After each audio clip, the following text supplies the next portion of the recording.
국민연금이 올해 2.1% 올랐습니다. 물가가 오른 만큼 연금도 올려준다고 하죠. 그런데 이상한 게 있습니다. 짜장면 가격은 10년 동안 65%나 올랐거든요. 매년 2%씩 오르는 연금으로 매년 5%씩 오르는 밥값을 어떻게 감당할 수 있을까요? 숫자는 거짓말을 하지 않습니다. 지금은 월 300만 원으로 짜장면 397그릇을 살 수 있는데 10년 뒤에는 242그릇밖에 못 삽니다. 연금은 분명히 오르는데 살 수 있는 건 줄어드는 이 기이한 현상. 대한민국 은퇴자들에게 무슨 일이 벌어지고 있는 걸까요? 오늘 영상에서는 세 가지를 파헤쳐 보겠습니다. 첫째, 왜 공식 물가와 체감 물가가 이렇게 다른지. 둘째, 공적연금과 사적연금의 결정적 차이는 무엇인지. 셋째, 10년 뒤에도 지금처럼 밥을 먹으려면 어떻게 해야 하는지. 이 영상 하나면 인플레이션이라는 보이지 않는 세금으로부터 여러분의 노후를 지키는 방법을 알게 되실 겁니다. 그럼 바로 시작하겠습니다. 아직 구독 안 하신 분들은 지금 구독 버튼 눌러주시면 감사하겠습니다. 이런 경제 이야기 꾸준히 전해드리겠습니다. 먼저 짜장면 이야기부터 해볼게요. 짜장면은 단순한 음식이 아닙니다. 대한민국 서민 물가의 바로미터예요. 1970년에 짜장면 한 그릇이 얼마였는지 아시나요? 100원이었습니다. 지금은요? 서울 평균 7,551원이에요. 50년 만에 75배가 오른 거죠. 그런데 더 무서운 건 최근 10년의 상승 속도입니다. 2014년 서울 평균 짜장면 값이 4,500원이었습니다. 지금은 7,551원. 10년 만에 68%가 올랐습니다. 연평균으로 따지면 5%가 넘는 상승률이에요. 은행 적금 금리의 2배입니다. 여기서 이상한 점이 보이시나요? 정부가 발표하는 소비자 물가 상승률은 매년 2% 안팎이거든요. 2026년 1월 기준으로도 전년 대비 2% 상승이라고 발표했습니다. 그런데 짜장면은 매년 5%씩 오르고 있어요. 이 차이는 어디서 오는 걸까요? 비밀은 소비자 물가지수의 구성에 있습니다. 정부가 측정하는 물가지수에는 TV, 컴퓨터, 통신비처럼 가격이 떨어지거나 정체된 품목들이 많이 포함되어 있어요. 반면 우리가 매일 체감하는 물가, 그러니까 밥값, 병원비, 교육비 같은 것들은 공식 지수보다 훨씬 빠르게 오르고 있습니다. 실제로 통계청 자료를 보면 지난 10년간 짜장면의 주재료 가격이 폭등했어요. 파는 110%, 오이는 100%, 호박은 70%나 올랐습니다. 돼지고기도 40%, 밀가루 30%, 식용유 50%. 여기에 인건비와 임대료까지 더해지니까 짜장면 가격이 안 오를 수가 없는 거죠. 정리하면 이렇습니다. 정부가 말하는 물가는 2%지만 우리가 실제로 느끼는 물가는 5% 이상이에요. 이게 왜 중요하냐면요. 연금 인상률이 정부 발표 물가를 기준으로 정해지기 때문입니다. 자, 이제 진짜 문제로 들어가 보겠습니다. 대한민국의 연금은 크게 두 종류로 나뉘어요. 국민연금 같은 공적연금과 개인연금 같은 사적연금입니다. 이 둘 사이에는 결정적인 차이가 하나 있어요. 바로 물가 연동 여부입니다. 국민연금은 매년 전년도 소비자 물가 상승률만큼 연금액이 올라갑니다. 2026년에는 2.1%가 인상됐어요. 기존에 월 100만 원을 받던 분은 102만 1천 원을 받게 되고 최고액 수급자는 월 325만 원까지 받을 수 있게 됐습니다. 이게 공정연금의 가장 큰 장점이에요. 물가가 오르면 연금도 따라 오르니까 최소한 공식 물가 상승분만큼은 구매력이 보존되는 거죠. 국민연금뿐 아니라 공무원연금, 사학연금, 군인연금 모두 이 물가 연동 시스템이 적용됩니다. 그런데 사적연금은 완전히 다릅니다. 개인이 보험회사나 은행을 통해 가입하는 연금저축, 연금보험 같은 상품들이요. 이런 사적연금은 가입할 때 정해진 금액 그대로 평생 받게 됩니다. 물가가 아무리 올라도 연금액은 변하지 않아요. 이게 무슨 뜻인지 구체적으로 보여드릴게요. 지금 월 200만 원짜리 개인연금에 가입했다고 가정해 봅시다. 오늘 기준으로는 짜장면 265그릇을 살 수 있는 돈이에요. 그런데 20년 뒤에 이 돈으로 뭘 할 수 있을까요? 물가가 연평균 5%씩 오른다면 짜장면 가격은 2만 원이 넘습니다. 200만 원으로는 100그릇도 못 사는 수준입니다. 구매력이 60% 이상 증발하는 겁니다. 비유를 하나 들어볼게요. 인플레이션은 러닝머신 위에서 뛰는 것과 같습니다. 가만히 서 있으면 뒤로 밀려나요. 제자리에 있으려면 계속 뛰어야 하고 앞으로 나아가려면 더 빨리 뛰어야 합니다. 공적연금은 물가 연동이라는 엔진이 달려 있어서 최소한 뒤로 밀려나지는 않아요.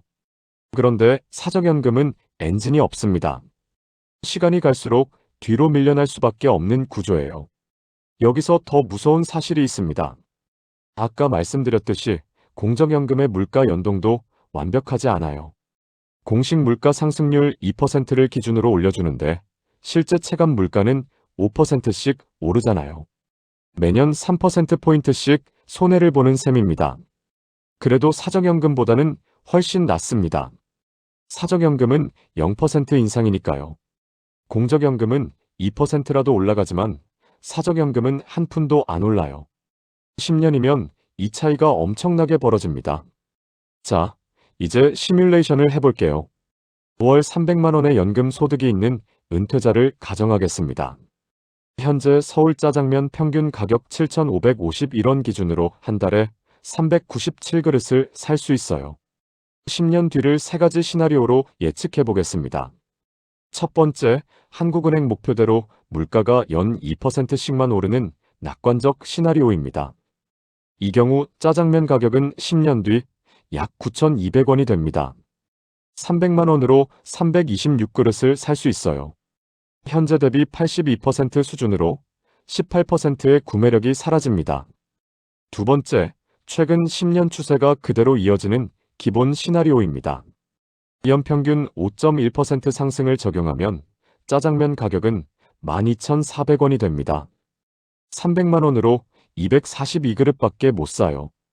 구매력이 39%나 감소합니다. 세 번째, 대한민국 장기 평균 인플레이션인 연 7%가 적용되는 비관적 시나리오입니다. 이 경우 짜장면 가격은 14,800원까지 치솟고 300만 원으로는 202그릇밖에 못 삽니다. 구매력이 거의 절반으로 쪼그라드는 거죠. 정리하면 이렇습니다. 가장 낙관적으로 봐도 10년 뒤에는 현재 생활 수준의 82%밖에 유지하지 못합니다. 현실적인 시나리오에서는 61%, 최악의 경우 51%까지 떨어집니다. 월 300만 원이 10년 뒤에는 사실상 180만 원에서 250만 원의 가치밖에 없다는 뜻입니다. 동일한 금액인데 살 수 있는 게 절반 가까이 줄어드는 겁니다. 이런 현상이 처음 있는 일일까요? 아닙니다. 역사는 반복됩니다. 1970년대 오일 쇼크 때 대한민국 인플레이션은 30%를 넘었습니다. 물가가 1년 만에 30% 오른 거죠. 그때 현금만 들고 있던 사람들은 자산 가치가 폭락했습니다. 반면 부동산이나 실물 자산을 가진 사람들은 오히려 자산이 불어났습니다. 인플레이션 시대의 현금은 가장 위험한 자산입니다. 이건 역사가 증명한 사실이에요.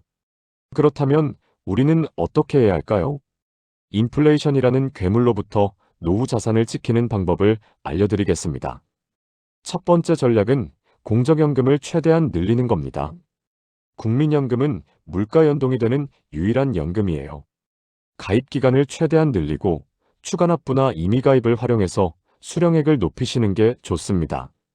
많은 분들이 국민연금 기금이 고갈된다고 걱정하시는데요. 설령 기금이 부족해지더라도 물가 연동 시스템 자체는 유지될 가능성이 높습니다. 세계 어느 나라도 연금의 실질 가치를 보장하지 않으면 사회적 저항이 엄청나기 때문이죠. 두 번째 전략은 인플레이션 해지 자산에 투자하는 겁니다. 대표적인 게 물가 연동 국채예요. 이 채권은 물가가 오르면 원금 자체가 늘어나고 늘어난 원금에 이자가 붙습니다. 물가 상승분을 완벽하게 보전해주는 거죠. 물가 연동 국채는 10년 만기로 발행되고 3년 이상 보유하면 분리과세 혜택도 받을 수 있어요. 연금저축이나 IRP 계좌에서 물가 연동체 ETF에 투자하시면 세액공제까지 받으면서 인플레이션을 방어할 수 있습니다. 세 번째 전략은 리츠, 즉 부동산 투자 신탁입니다. 부동산은 전통적으로 인플레이션에 강한 자산이에요. 물가가 오르면 임대료도 같이 오르거든요. 리츠는 적은 돈으로 부동산에 투자하는 효과를 낼 수 있습니다. 네 번째 전략은 해외 자산 분산입니다. 원화 가치가 떨어지면 달러나 다른 통화로 된 자산의 원화 환산 가치는 올라갑니다. S&P 500, ETF 같은 해외 주식형 자산을 일부 편입하시면 환율 상승에 대한 방어도 되고 장기적으로 인플레이션을 상회하는 수익도 기대할 수 있어요. 다섯 번째 전략은 사적연금의 비중을 점검하는 겁니다. 만약 노후 소득의 대부분이 고정금리형 개인연금이라면 위험합니다. 지금이라도 일부를 변액연금이나 펀드형 상품으로 전환하는 걸 고려해 보시면 좋겠습니다. 마지막으로 정리해 드리겠습니다. 인플레이션은 보이지 않는 세금입니다. 정부가 걷어가는 게 아니라 시간이 걷어가는 세금이에요. 가만히 있으면 당하는 겁니다. 오늘 말씀드린 핵심을 5가지로 요약할게요. 1번, 공식 물가 2%와 체감 물가 5%의 격차를 인식하세요. 2번, 공정연금을 최대한 늘리세요. 물가 연동은 공정연금만의 특권입니다. 3번, 물가 연동 국채로 확실한 방어막을 치세요. 4번, 리츠와 해외 자산으로 분산하세요. 5번, 고정금리형 사적연금 비중을 점검하세요. 지금 당장 확인해 보시면 좋을 것들이 있습니다. 나의 연금 포트폴리오에서 물가 연동이 되는 부분은 몇 %인지, 고정금리형은 몇 %인지 계산해 보세요. 만약 고정금리형이 70% 이상이라면 인플레이션에 취약한 구조입니다. 10년 뒤 당신의 300만 원이 짜장면 397그릇의 가치를 유지할지, 아니면 202그릇으로 쪼그라들지는 지금 이 순간의 선택에 달려 있습니다. 여러분은 인플레이션에 어떻게 대비하고 계신가요? 공적연금과 사적연금의 비율은 어떻게 되시는지, 물가 연동 자산은 가지고 계신지 댓글로 공유해 주시면 감사하겠습니다. 오늘 영상은 여기까지입니다. 긴 영상 시청해 주셔서 감사합니다.